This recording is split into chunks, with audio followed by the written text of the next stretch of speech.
The trees stood like blackened sentinels, their limbs twisted against the sky, silent witnesses to what time had long buried.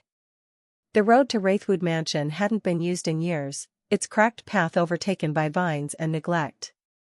Emma Parker's car came to a slow halt, headlights cutting through the thick fog that clung to the earth like a shroud.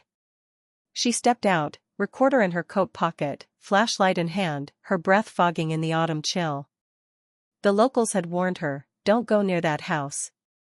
Some said people who entered never came back. Others whispered of shadows that whispered back. But Emma wasn't one to scare easily. A freelance journalist known for chasing legends, she had documented haunted hospitals, cursed forests, even an alleged exorcism in Alabama. But this felt different. The mansion loomed ahead, tall, rotting, and oddly silent. Its windows were broken, but a faint glow flickered behind them as if the house itself breathed in secret. She stepped forward. The journals. Inside, the stench of mildew and rot hit hard. Dust floated in thick clouds through the beam of her flashlight. The main hall was vast, its ceiling half collapsed, the grand chandelier still dangling above, swinging gently despite no breeze. She found the first journal in the drawing room. Brown leather. Gold-etched spine. A name carved inside, Thomas Wraithwood. The entries were erratic. Calm at first, descriptions of days spent alone after his wife, Eleanor, had grown distant. But soon the tone darkened. The voices start at midnight. Always at midnight. Eleanor thinks I'm imagining them. But they're real. They're inside the walls. Emma flipped page after page. Scrawled margins. Panicked handwriting. Mentions of dark figures in the orchard, dreams that aren't dreams, and a locked room upstairs that must never be opened. Then, a sudden creak from above. Emma froze. She wasn't alone. A cold warning. The temperature dropped sharply. Her breath fogged. The light flickered. A soft voice, barely a whisper, echoed from the stairwell. "Turn back, please." Emma's throat tightened.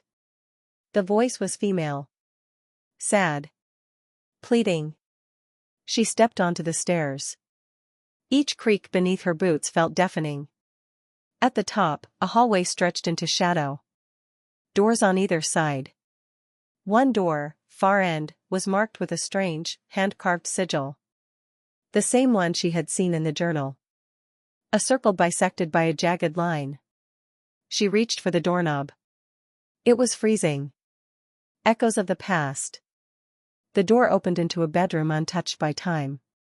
A woman's perfume still lingered. A silver hairbrush lay beside an old music box. She opened it. A sad tune played, barely audible beneath the hum of the house. There was a framed photograph, Thomas and Eleanor, smiling. But behind them, a shadow. Faint, but there. Emma turned the frame over. Taped behind it was another note. A warning. It's not Eleanor anymore. It wears her face. It knows her voice. But it's not her. Her heart pounded. Something thudded beneath the floorboards. Once. Twice. Then, silence. The locked room. In the east wing, she found the door described in the journals, sealed with chains and nailed boards. She pried them off, heart racing. Dust choked the air. The smell was worse here, iron, mold, and something else.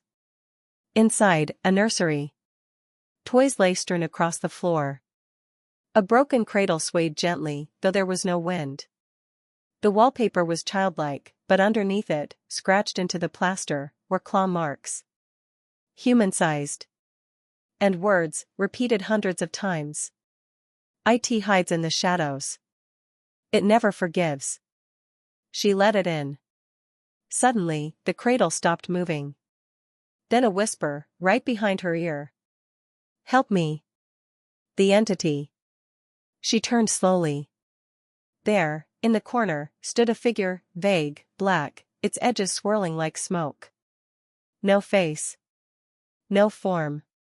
Just eyes, two dim red orbs burning in the dark. It didn't move. But Emma's body locked up in terror. Then it spoke. Not with words, but a chorus of whispers in her mind. Thousands of voices overlapping. You see now. You understand. She fed me, and now you have come to finish her sin.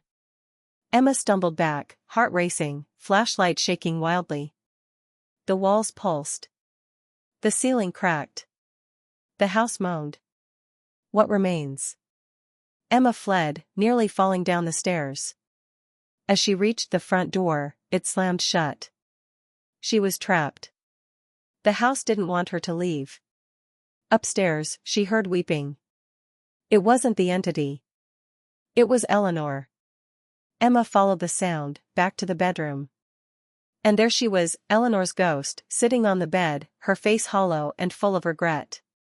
I was selfish, she whispered. I tried to bring our child back. I read from the book, opened the door. I let it in.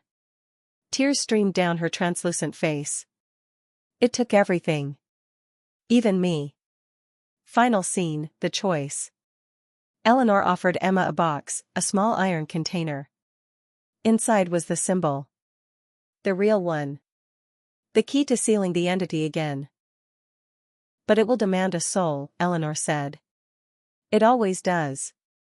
The shadow swirled behind her. The entity had found them. Emma had seconds to choose. Run. Or stay and trap it. But she'd never leave if she did. She looked at Eleanor one last time. Tell the next one to never come. Then she opened the box. The screen goes black. A final whisper. Some stories should stay buried.